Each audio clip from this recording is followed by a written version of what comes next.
বিসমিল্লাহির রহমানির রহিম। আজকে আমরা অর্থের অধ্যায়ের লেকচার শিট 2 এর সম্পর্কে আলোচনা করব। লেকচার শিট 2 তে আমরা আজকে আলোচনা করব হচ্ছে ভ্যালু অফ মানি। 1 এ আমরা আলোচনা করেছি ডেফিনেশন অফ মানি। এখন আমরা আলোচনা করব হচ্ছে ভ্যালু অফ মানি, মানে অর্থের মূল্য।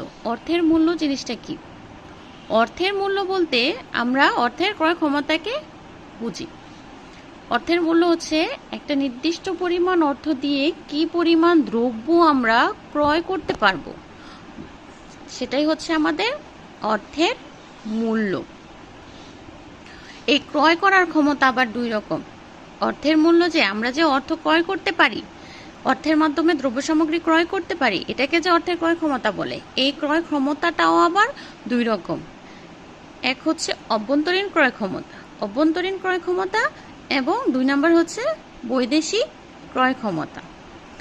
অধ্যাপক D.H. রবার্টসন বলেন কি, প্রতি একক অর্থের বিনিময়ে যে পরিমাণ দ্রব্য সামগ্রী পাওয়া যায়, প্রতি একক অর্থের বিনিময়ে যে পরিমাণ দ্রব্য সামগ্রী পাওয়া যায় তাকে কি বলে? তাকে অর্থের মূল্য বলে।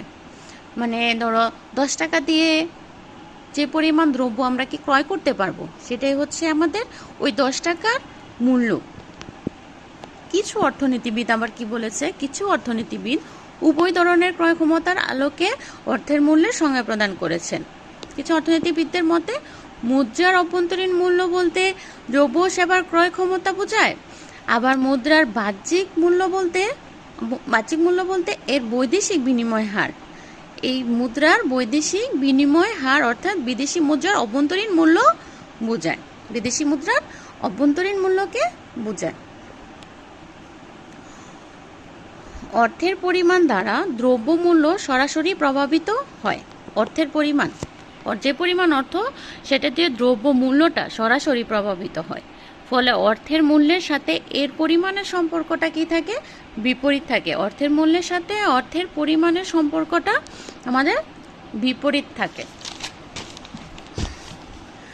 অধ্যাপক ফিশার বলেন অর্থের ক্রয় ক্ষমতা দ্রব্যমূল্যের বিপরীত। অর্থের ক্রয় ক্ষমতাটা দ্রব্যমূল্যের বিপরীত হয়ে থাকে।